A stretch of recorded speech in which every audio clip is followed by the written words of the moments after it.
But anyway, moving on to creative metaphor and metonymy. I very much enjoyed this morning's talks, which touched on this topic a little bit, which I think was really nice. The role of creative metaphor in language learning, the way in which it contributes to communicative competence, and also the fact that we need to kind of move a bit, I think as Anna was saying, the fact we need to move a little bit beyond metaphor sometimes and look at other types of figurative language in the classroom, which are perhaps a bit more elusive and a bit harder to pin down, which is also part of what I'm going to talk about today. So I'm going to be talking about some work that I've done looking at what creative metaphor and metonymy are and what they do in general conversation and discourse outside the language classroom, and then look a little bit at what learners do with them when they try to use them or encounter them, and then look at what some of the implications are for all of language teaching. But I want to drill down into some quite sort of deep questions as to what is meant by creative metaphor and metonymy, because sometimes this is taken for granted, and I think it's actually quite a tricky question and needs to be unpacked a little bit. I think it's understood perhaps in different ways.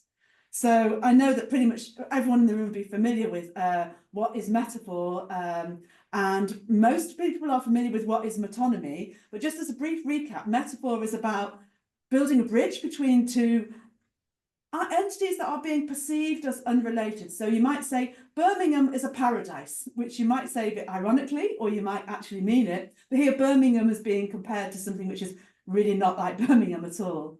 Whereas metonymy, rather than the comparison, it's more kind of like tip of the iceberg or access to something that it's related to. So it's not necessarily a relationship relating to things that are different, but accessing something that is kind of related to the term that you're using. A nice illustration of this is the expression, which I rather like, perhaps relevant at the moment, given the situation in the Middle East. The pen is mightier than the sword. So this is like writing, or you could read into that communication, is more effective than fighting in helping humanity. So here, the pen stands metonymically for writing, the sword stands metonymically for fighting, sorry. Mixing up my fighting and my writing here. So that's briefly sort of introduction to what they are. Looking now at this sort of like this key question of what are creative metaphor and metonymy, and I think it's best to sort of start this discussion. I don't think it's an easy question to answer, with a couple of examples. Starting with an example that came from a study that I did fairly recently with a group of, looking at how a group of civil servants working in the British government administration talk about their jobs. And I'm going to talk a bit more about this study later on in the talk. And here is how one person described his job, which is a description which makes me not want to work for the British Civil Service. So he says, my role here is a bit like It's a Knockout Game, and the It's a Knockout Game is something which I think you might be familiar with, the Jeux sans frontières, these silly games where people have to do ridiculous things with big pieces of foam and getting splashed with water, etc. I'm sort of running on this soapy conveyor belt with people throwing wet sponges at me, and I've got this sodding great elastic band attached to my back. So you imagine he's running on this conveyor belt. There's a picture of a conveyor belt there. And the idea, you almost feel like the conveyor belt is actually going backwards, and the elastic band is pulling him backwards while he's trying to make forward progress. So at first sight, this looks like a super creative metaphor. It's often, creative metaphor is often defined as talking about something in a way, comparing something to something that is not normally being compared to before. So here we've got the civil service being compared to It's a Knockout Game, which certainly seems hugely creative. But if we drill down a little bit, we'll see that that metaphor is actually drawing on some fairly conventional ideas, some fairly conceptual metaphors of moving forward in time is moving forward in space, or making progress is actually moving forward, and being held back is physically being held back. So you could argue on one level that maybe it's not that creative because it's just extending this existing idea that we have in our head. So I'm going to problematize this idea of creative metaphor involving creating something new. And I think this is relevant for language teaching, to think about this when we're looking at what do we actually mean when we're asking students how to develop, how to deal with and how to produce creative metaphor. Another example of a creative, perhaps you might hear read this more about some creative use of metaphor. And this is an example that I've used before, but I really love this example. So this is during a debate when Lithuania was looking for independence from the Soviet Union. A while ago, the Russian representative in this debate sets up the separation as a divorce, saying to divorce immediately would be too radical a solution, as both countries would undergo a great deal of pain in stabilising their economies. Whereupon the Lithuanian representative replies, it cannot be said that we're going through a divorce because we were never even married. Lithuania was simply raped. Now, it's a horrible example, but here it's creative. It's not creating a new metaphor. What the Lithuanian representative is doing is getting that metaphor that was used by the Russian representative and extending it in a new way. And that's the kind of type of creative use of metaphor that I'm encountering much more in my data than the traditional idea of talking about something new. So moving on to creative use of metonymy, just before we go on to like when and why are they used. Creative use of metonymy is a bit harder to spot, but it is there in the data. This is an example from a study that I did with a colleague a little while back. We were looking at creative uses of metonymy in text messaging between friends and the functions that it performs. And often it's for humour, it was for relationship building, maybe for euphemism. But here the friend types, any news on last week's snog? So a snog is an English word for a really big sloppy kiss.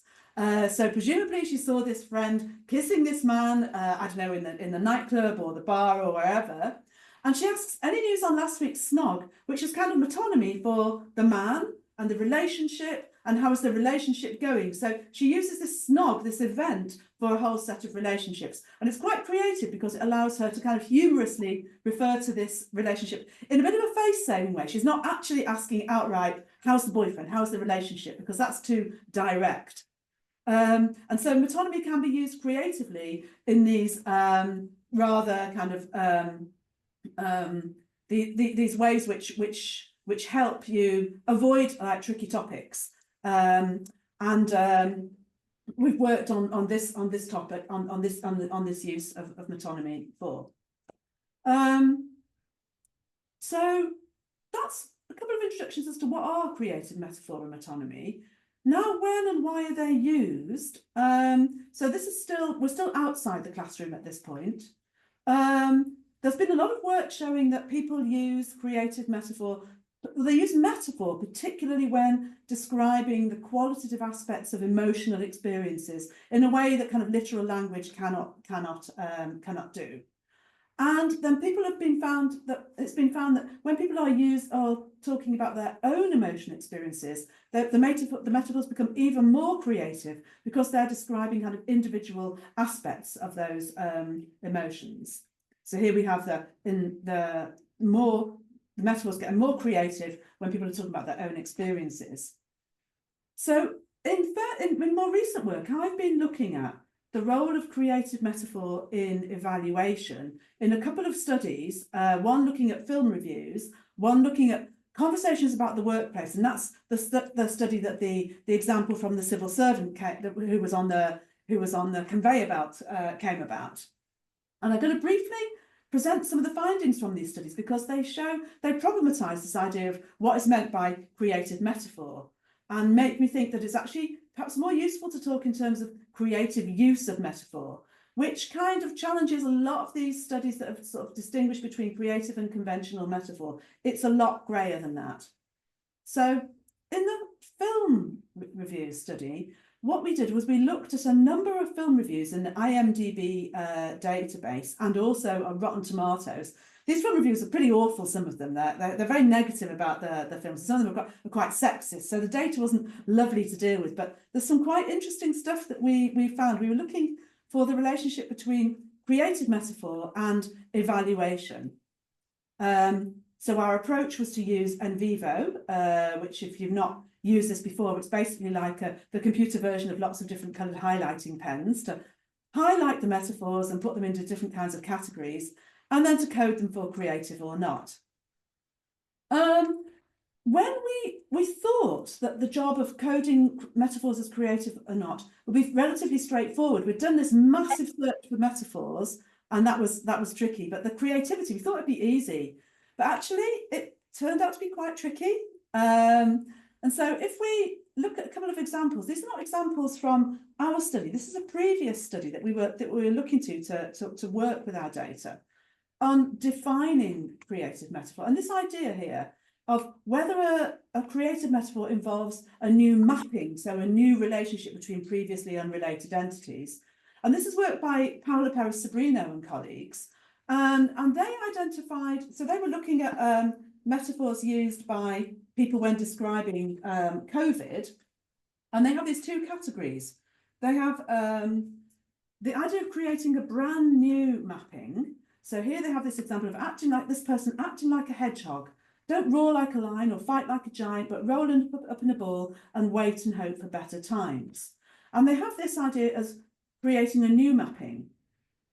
Okay, yes, I would say that comparing oneself to a hedgehog is probably new in the context of COVID, but we must remember that there have been lots and lots of examples of humans compared to animals. So is this just an extension of that existing mapping of humans being compared to animals? So maybe it's not that new after all. Or you've got this idea of introducing more detail into an existing mapping. So reclaim the soil after the coronavirus fire. So here we have like the illnesses or human catastrophes being compared to like natural catastrophes like fire. That's an existing mapping, and then you just add this reclaiming the soil. But I would argue that the distinction between these two is not all that clear-cut, and it depends very much on at what level you identify the creativity in the metaphor. And I would say that these kind of like these different levels, so it could be that the creativity is occurring at the most linguistic level, at the kind of the most sort of lexical level. So you're taking an existing metaphor and a well-known phrase and you're changing one word, for example, or you're changing a well-known metaphor that we're all familiar with and just changing it a little bit.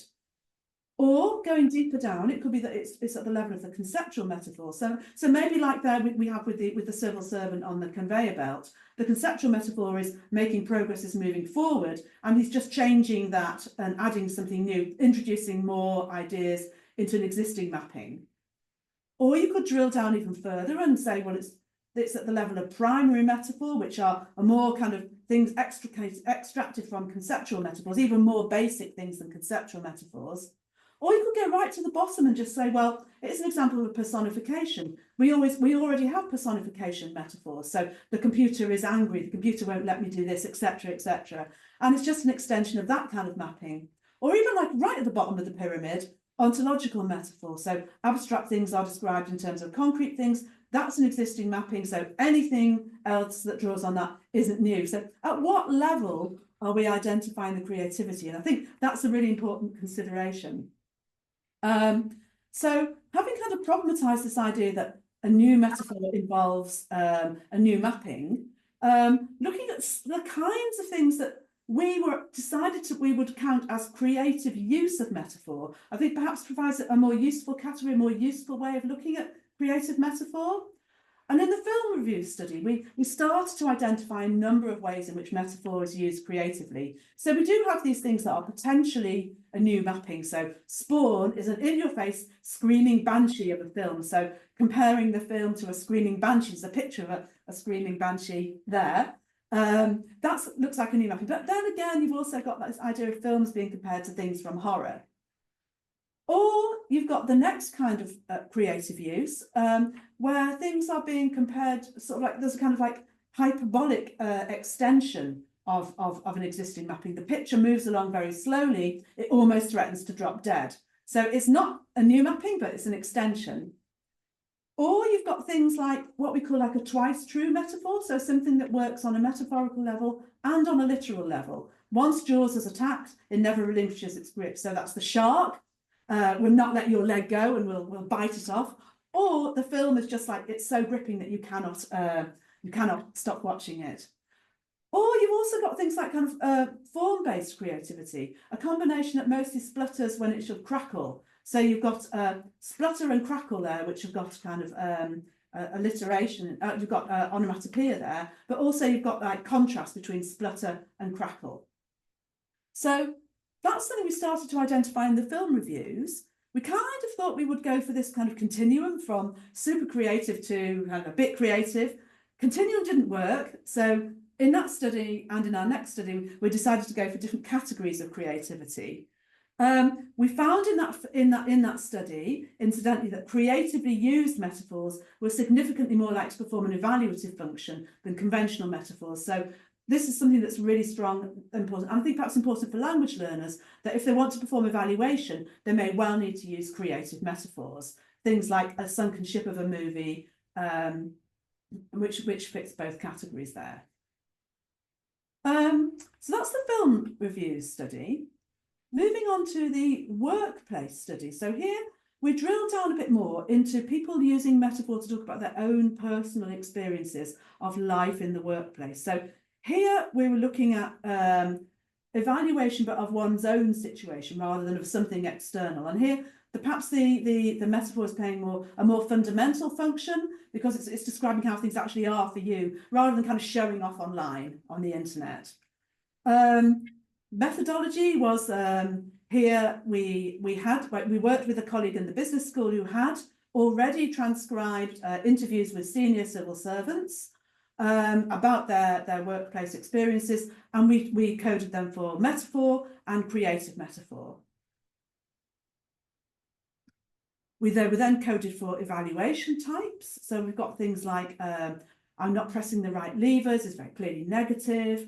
Fred is half empty all the time, clearly negative. Building blocks, positive. Working my way up, positive. Some things a little more tricky, like I was just holding the mirror up to the organisation. Here, the organisation is clearly bad, but holding a mirror up to it is like doing a good thing. So we've got the kind of mixed evaluation here. And then some metaphors which were not clearly evaluative. And here, in the course of tracking whether there was a relationship between creative metaphor use and positive or negative evaluation, this is where we refined our taxonomy of different types of creative use of metaphor. And here are the kinds of things that we identified. The first one, creating a new metaphorical mapping. I'm not sure actually whether that is actually the case for the reasons I said above, but candidates for that. And then these are the ones. I'm just going to provide an example of each of these so you can see what I mean. So here we have creating a new metaphorical mapping. Someone described it to me, a former Treasury colleague, as organ rejection. So what this person is talking about here was they were talking about how when they moved to a new department in the civil service, and they were expected to be welcomed with cups of tea and cake and that lovely new colleague, etc., etc. Instead, no, it's just cold reaction. So they compared it to like when you've had like a liver transplant and the body rejects the liver. So hugely creative comparison. But in our data, we had loads of references to the civil services being like a body, like the arms and legs, the eyes and ears of the organisation. So in a way, you could say that's also an extension of the civil service as a body metaphor. Similarly, somebody talking about moving departments to a department which is a smaller department, you might have a smaller train set, but then you get to use the controls rather than just be a whatever. And this is quite interesting because here the person, he says, well, I can't quite follow that analogy. So this is something also quite interesting about creativity. Often it's assumed that creativity is an intentional process, but here we have quite a lot of evidence that people start to produce something creative and they don't really even know where they're going with it or what they're doing with it. It's almost like a subconscious thing. So this intentionality is something that I'm quite interested in creative metaphor. So here that, again, potentially creative, comparing running the department to playing with a train set, but there were actually lots of examples of playing with toys in the data set. Maybe that's just the people that we were interviewing, but it's, again, it could be just an extension of that idea. As for introducing more detail into a conventional metaphor or idioms, this is another one of the categories that we came across. This was very frequent in the data. This was the most frequent category. So things like, we have this expression in English, there's an elephant in the room, which means that there's something in the room. There's a topic that everybody knows we perhaps really ought to talk about, but nobody wants to mention it because it's a bit embarrassing. Or maybe like somebody has made a really bad faux pas. Maybe the manager has put his trousers on and forgotten to zip his fly up and no one is mentioning it, for example. That's an elephant in the room. But here, the civil servant says, you can't hear anything going on or the crashing of all the elephants in the room. So he's got this extension of this existing idea. And later on in his interview, he says things like, some people don't even acknowledge grey. So you've got this extension of this mapping. Or you've frozen out so you can be unfrozen back in. So extending this idea. Or as people rotate around, some will spin off the merry-go-round and shoot off back into the private sector. So here again, existing mappings, but elaborated in some way. And you can see a lot of these are fairly hyperbolic. Hyperbole was something that we encountered quite a lot. So combining metaphor with hyperbole or hyperbolically extending an existing mapping. So there are a lot of references to the civil service being like a school, or them being like children and adults. And we're like in kindergarten, we're still on liquids. I'm not sure we even got onto solid foods yet. Other examples, perhaps, which were a bit less rare, a bit less common, recontextualizing well-known metaphorical phrases. So you'll be familiar with the expression from Twelfth Night: some are born great, some achieve greatness, and some have greatness thrust upon them. Here you have a kind of allusion to that quote. You grow up in defence and have finance thrust upon you, as it were. They were fairly rare, those kind of examples. We had examples of combining metaphor with metonymy in creative ways. So all the work I've been doing myself with the help of someone in HMRC as the tax office, who's been seconded to me for 10% of their time. So again, it's like a little bit of an arm and a leg rather than a whole person. So here, there's a kind of part-whole metonymic relationship here, in that the person is used to refer to the skills, and then of that person, you've only got an arm and a leg. And finally, working with two or more metaphors, that was fairly common. So here's an example of someone talking about he got a new boss in his department, who obviously he wasn't very pleased with. And he said she did this called chuck it all up in the air, get the deck chairs, throw them in the air, cause chaos for a year and a half and then leave. And that's what she did. Of course, this is an allusion to the expression in English to rearrange the deck chairs on the Titanic, which means that when there's an impending disaster, you are pointlessly obsessed with detail. So she not only was chaotic, throwing everything in the air, but at the same time, she was pointlessly obsessed with detail. So there are some of these examples, and we're starting to expand this taxonomy in other things that I'm working on to look at different ways in which metaphors are used creatively. Briefly summing up the kind of the statistical findings from that study, we found that evaluation was more likely to be performed by creative metaphor than conventional metaphor, and creative metaphor was more likely to perform negative evaluation than conventional metaphor. So here we are with the list of examples of types of creative use of metaphor. Also done a little bit of work looking at the creative use of metonymy and started to find similar kinds of relationships going on, not quite the same, but very broadly speaking, two types of ways in which metonymy is used creatively in language and communication more generally. Contrasting two metonymic mappings, or, like the metaphor thing above, expanding an existing metonymic mapping. So contrasting two metonymic mappings, we've got this example here. This is from a website. This website is called PPE in PPE. So the letters PPE in PPE. PPE, as a lot of us are familiar from the COVID pandemic, is personal protective equipment. So it'd be like things like the high-vis vest, things that protect you. And here you see two familiar but rather, in my view, rather unpleasant figures, Boris Johnson and Rishi Sunak, in their PPE. PPE is also the name of a course that people study at Oxford University called Politics, Philosophy and Economics. It's associated with the elite. It tends to be a very upper class, higher middle class and upper class degree to study. And huge numbers of the people in our government come from this kind of privileged background and will study PPE. And so the joke with this website is they're kind of really posh people pretending to be working class men. And so people send in pictures of people who are not really, who are kind of fake working class men wearing PPE. So this is two metonyms juxtaposed in order to produce this creative contrast. Other examples from more everyday data. This is a study that I did, the study that I mentioned, looking at metonymy in text messaging. And here, very briefly, the people sending the messages are using it as a kind of relationship building thing. They're referring to Baltis, which is the name of a type of curry in Birmingham that's based on the kind of dish which you get the curry served in. And the cherry blossoms refer to a group of Japanese students from the Cherry Blossom University. So they're talking about going for a curry with a group of Japanese students. And you see here they'd use Balti and cherry blossoms to juxtapose and compare these two different cultures and to play around with it all the way through. So that kind of thing we found. And also, into a final example of creative uses of metonymy, which fits with the second kind of creativity, which is extending the existing mapping. This is from a study that I'm doing at the moment with my colleague Heather Chen in China, and we're looking at creative metonymy in comedy. And here you have this Chinese comedian talking about like setting up expectations about whether having a son is a good thing. And then actually, no, he says having a son is a terrible thing. And he uses all these kind of like effect for cause metonymies to talk about all the terrible reasons why you shouldn't have a son. Is to exercise your strength, irritate your temper, give you endless courage, project your voice, pinch your body valve, etc., etc., etc.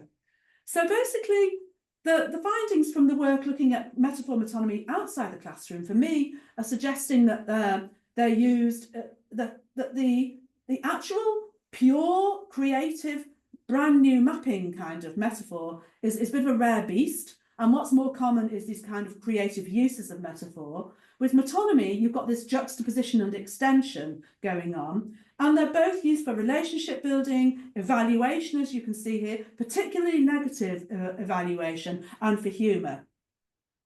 So coming on to what happens when language learners use creative metaphor and metonymy. I know there's an awful lot of work on, much more in-depth work here by people like Susan Nacy. And also we've done some work with me and Laura Fields and Burns, I think is here. I've done some work on this as well. I'm just going to mention a couple of examples of things that I found it in my work, and then move on to the implications for language teaching of this. So this is a thing that this is an old finding of mine, but I still think it's really, really interesting. This is a finding, this is a quote from a debate that that my students engaged in a while back. My students here were, at this point, they were Japanese teachers of English who were on a course in Birmingham learning how to improve their English and also improve their teaching. And we were having a debate about the pros and cons of grammar teaching in the classroom. And this is a spontaneous use, really creative use of metaphor, I think, that came out from these students. So it's best for the students to be showered in a lot of English. So that's the kind of like, throw them in, don't teach them any grammar. But we don't want to throw them in the water. This is like the pro grammar, gives them, a bit of basics first. We're not throwing them in the water, they're just in the shower. They need to get used to the water before swimming. But grammar teaching is like sitting on the tatami mat and not getting in the water. And then there's few water or little water in Japan, which is why the classroom atmosphere is more important. And I think here what we've got is what we were seeing at the beginning of this talk with these creative extensions of existing mappings, but hugely creative. And if you were asked to, I think Maria Pilar was talking about communicative competence. If you asked to measure the communicative competence of those students, I think it'd be pretty high, even though the actual vocabulary there is quite simple. They're just using this metaphor in a creative way. This is in another study that I've done looking at the use of metaphor across the different levels of English. So this is a study where we looked at metaphor use in English writing in the Cambridge exams. One of the things that we found was that students started to make a lot of errors at the first certificate B2 kind of level, a significant increase in errors. Also, they started to use quite a lot of errors in terms of their metaphor. But here they're starting to use metaphor much more creatively, and they're also starting to use it for evaluative purposes. So you've got things like use of metonymy for dramatic effect. They consider the car to be the bloodiest way of travelling. See one student, once having the dream job, the nightmare starts. So this again, it goes back to some of those examples that we saw from the civil service data. Here you've got the contrast between the dream job and the nightmare. Or the next one, as food may relieve, that's a mistake there by the student, my hunger, his work is feeding my soul. So here I have an example of the twice true metaphor. So students are starting to do these creative uses of metaphor in their writing. in ways that makes them look quite sophisticated in terms of their communication. But I think, and this refers back to something that Maria Pilar was saying, what happens, are they always judged well when they do this kind of thing? So here we have a lovely example of the student talking about, we're not going to trudge into the same traps. Now, in English, we have this expression, fall into the same traps. We don't have trudge into the same traps, but trudge is lovely because it alliterates with traps. And it's one of those cases where if a native speaker of English produced it, people would say, yeah, that's fantastic. And there's this like innate bias that I think Frank has talked about, and Frank Borse has talked about in some of his work, against the learner, where they are penalised for being creative because it's just wrong. Yeah. I've also got some examples from a study that one of my PhD students, Karen Edmondson, is conducting at the moment. She's one of the things that she's encountered, she's a mum, and so she's often picking up her children at the school gates, and her children go to a school with a lot of children from different backgrounds, immigrant children who recently arrived in the school in the country. And she's looking at the use of metonymy by the parents to communicate and to fill the gaps, which similarly as a compensation style, a bit like Maria was talking about this morning, to sort of fill gaps for express ideas that they maybe don't have the words for in English. So here we have these parents standing in the rain at the English school gates. And here are just some of the examples from what she's looking at. So a long button used by one of the parents to talk about to press the button for a long time on the mobile phone. So the metonymic transfer there to the button. Or can we hide Mohammed being the little boy, can we squeeze Mohammed into the car? Or another one, if someone gives you their hand, you put your hand nicely also, meaning that you need to compromise in a culture and a way of life in a country where you've settled as an immigrant. So in other words, that one kind of combines with metaphor in quite a creative way. So we have students here learners here making creative use of the language that they've got in a way that helps them communicate their ideas. And what Karen's looking at is how effective is that, and what do they think of it, and what do other people think of it, and then also how do they respond to the endless use of metonymy in the school discourse. So very finally now, what are the teaching implications? I think this is a really hard question to answer, because obviously creativity, you can't just teach people creative things, because if you teach it then it's not creative. Does it come back to some of the things that Anna was talking about? Like, do we help with the kind of like helping them with the conceptual idea, the conceptualization, the cognitive skills that are required in creativity? I think for me that's a kind of a promising approach to help people sort of like raise awareness of creative metaphor metonymy, the kinds of things it can do and the kinds of things that they can do, and maybe sort of the use of playful things in the classroom that might help with this. So example here, this is an example of an advert for Women's Refuge, which is a nice poem. Our first Christmas together, I've been so excited to have him round. I started tiptoeing down the stairs. He had a surprise waiting. He threw me a party. He knows how to spoil a simple girl. He called me in front of anyone. Then he cut me off a sprig of mistletoe. We shared a kiss underneath. Our friends cheered as outside the snow silently settled. Now, I'm just going to give you a minute to read that poem backwards, starting from the bottom line and reading it up towards the top line.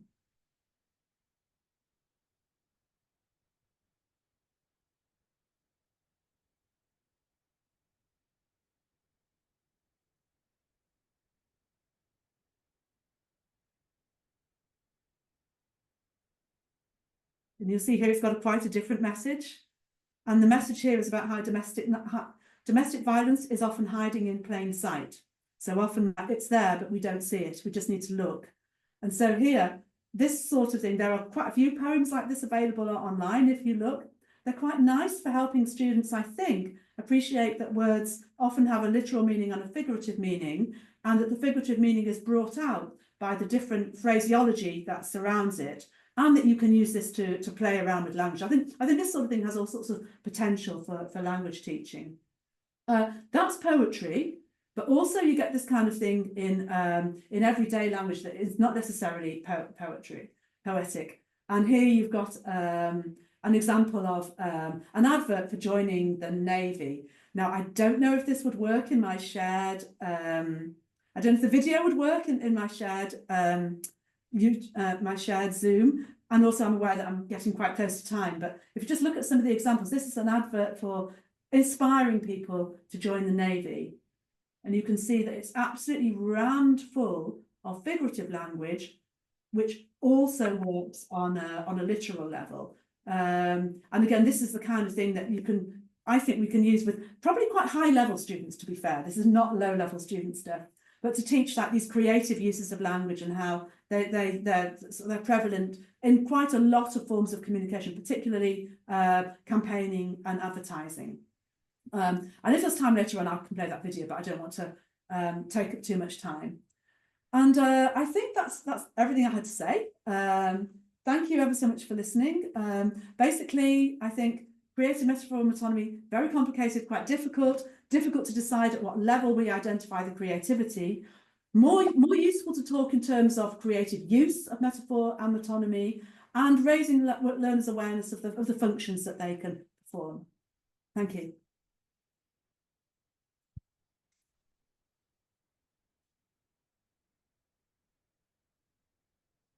Well, thanks a lot, Jeannette. It was such an interesting talk, and with so many ideas that we can take, and so many problems there, like the teaching problem, which is probably the most difficult part, the teaching. Now, how do you teach? Because this connection between research and teaching is always difficult. But as you were saying, it always depends on the context, etc. So, we have here many people who would like to ask questions. We have just 5 minutes for questions. Anyone?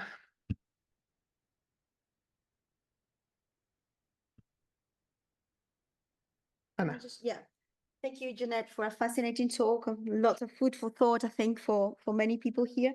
I had I'm actually curious about, you were saying that creative metaphors have a more evaluative function than conventional metaphors, and that function tends to be negative as well in native speakers, I suppose. Have you explored or have you had any hypotheses about why this happens? Why this evaluative function is more present in creative metaphors than conventional? Yes, I think perhaps it relates to the fact that evaluation is very closely related to emotion, and there's been this link with creativity and emotion, that when you're trying to emotion will often help you develop a link between two different domains. It's kind of like fires up kind of like a sort of a speeding up of the process of associated fluency. So I think there's literature showing that. Also for the negative side, I think perhaps whereas positive experiences might be kind of quite widely shared and quite sort of generic in a way, negative ones are often quite unique, and you need to find particularly therefore unique ways of describing them, and metaphors that perhaps just kind of like refine or nuance the experience, rather than the kind of like the standard metaphors that you might use, which everybody would understand. So I think it's perhaps the fact that these experiences are more varied, more particular, and the negative evaluation is perhaps stronger in a way as well, I think. Mm-hmm. Yeah. Thank you very much.